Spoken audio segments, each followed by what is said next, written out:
कौन है मूर्ख। एक बार एक जुलाई के 5 बेटे घर में लड़कर शहर की ओर चले। उनकी योजना खूब बड़ी थी।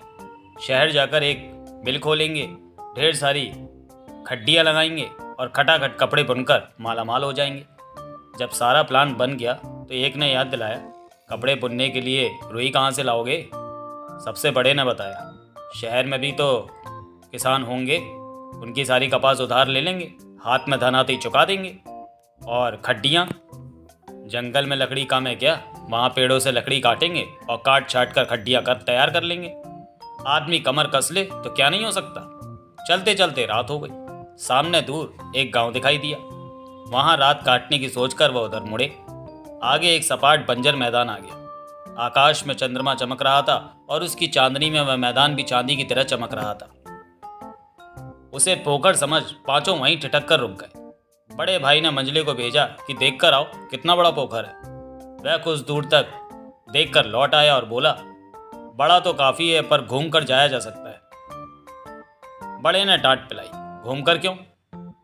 बहादुर वह है जो मुश्किलों को चीर कर पार करे, हम इसे तैर कर पार करेंगे। पांचों ने अपने कपड़े लत्ते उतार कर कमर से बांध लिए, पेट के बल घसीटते हुए तैरने लगे। भले ही इस तैराकी में उन्हें कष्ट खूब हुआ था, आखिर उनका परिश्रम रंग लगाया। 2 घंटे तैरने के बाद वे दूसरे किनारे आ लगे। झाड़ पहुंचकर सबने अपने कपड़े पहन लिए तो मंझले ने कहा, बड़े कंकड़ थे भाई पोखर में, मेरे तो पेट घुटने और कौन ही छिल गए। बड़े को कुछ याद आया, बोला, ओ हमने कपड़े भी पहन लिए, इन्हें उतार दो। तैरने के बाद पहले अपने साथी पूरे करने चाहिए, फिर वस्त्र पहनने चाहिए। हमें ये देख लेना चाहिए कि हम पांचों भाई इस किनारे तक पहुंचे भी हैं या नहीं। सबने फिर कपड़े उतार दिए। बड़ा भाई बाकी के भाइयों को गिनने लगा। गिनते हुए अपने को छोड़ गया। घबराकर बोला, ये तो 4 ही हैं। दूसरे ने गिना, हाँ भैया एक कम है। तीसरे और चौथे ने भी गिना, हाँ सचमुच एक कम है। 5वें ने पूछा, तो वह गया कहाँ? बड़े ने कहा, मुझे तो लगता है डूब गया होगा। सुबह मुंह अंधेरे एक किसान बैलों को लिए हल जोतने अपने खेतों पर जा रहा था। उन्हें रोता देखकर उसने पूछा, क्यों रोते हो भाई, किसी ने पीटा है क्या? पांचों ने रोते हुए बताया, हमारा एक भाई इस पोखर में डूब गया है। पोखर? हाँ, रात इसमें घुसने से पहले हम 5 भाई थे, बाहर निकले तो 4 ही रह गए। पोखर, 5, 4। किसान ने आंखें टिमटिमाकर उन 5 मूर्तियों को देखा और सारा माजरा समझ गया। उसने उन मूर्खों से ज़्यादा फायदा उठाने की सोची।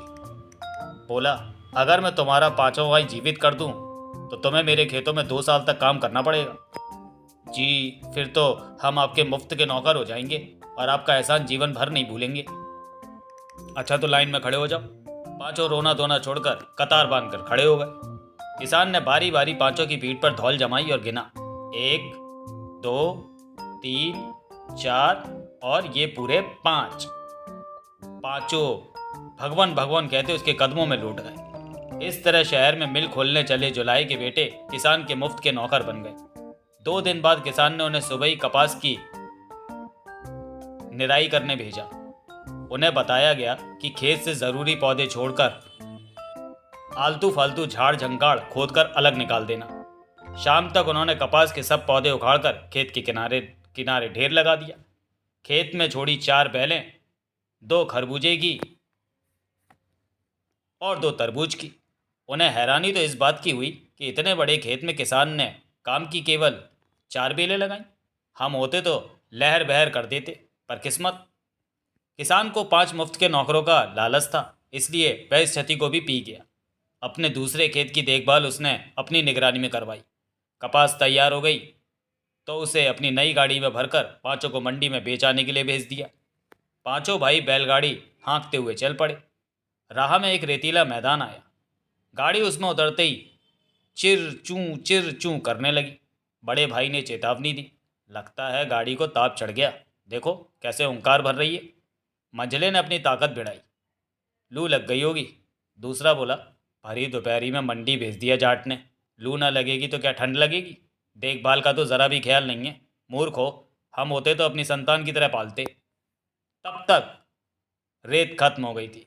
सपाट मैदान में आती गाड़ी की चिर पूं पूं सहसा बंद हो गई। अरे ये क्या, ये तो चुप हो गई।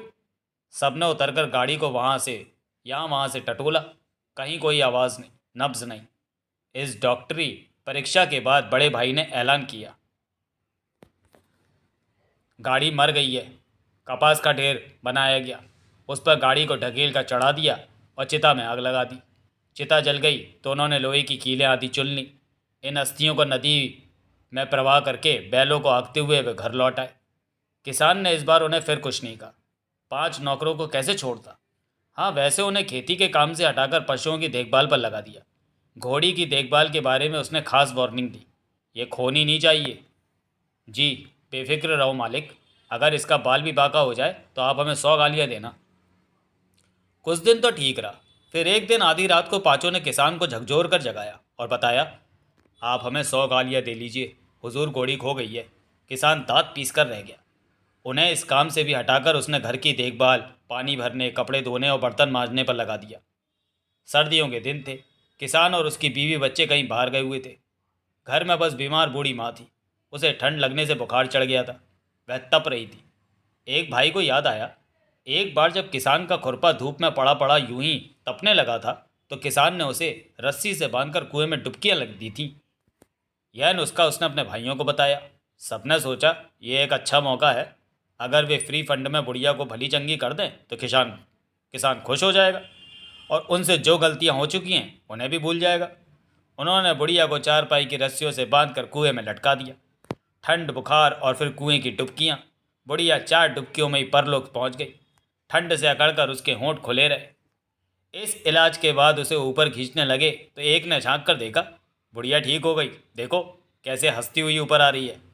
बाहर आने पर जब उन्होंने देखा कि ये तो फिर गलती हो गई तो डर के मारे उसे वहीं छोड़कर भाग गए। लौटकर किसान ने जब माँ की हालत देखी तो ज़ोर ज़ोर से रोने लगा। पड़ोस के एक समझदार व्यक्ति ने कहा, सबसे बड़ा मूर्ख वह है जो मूर्खों पर विश्वास करता है।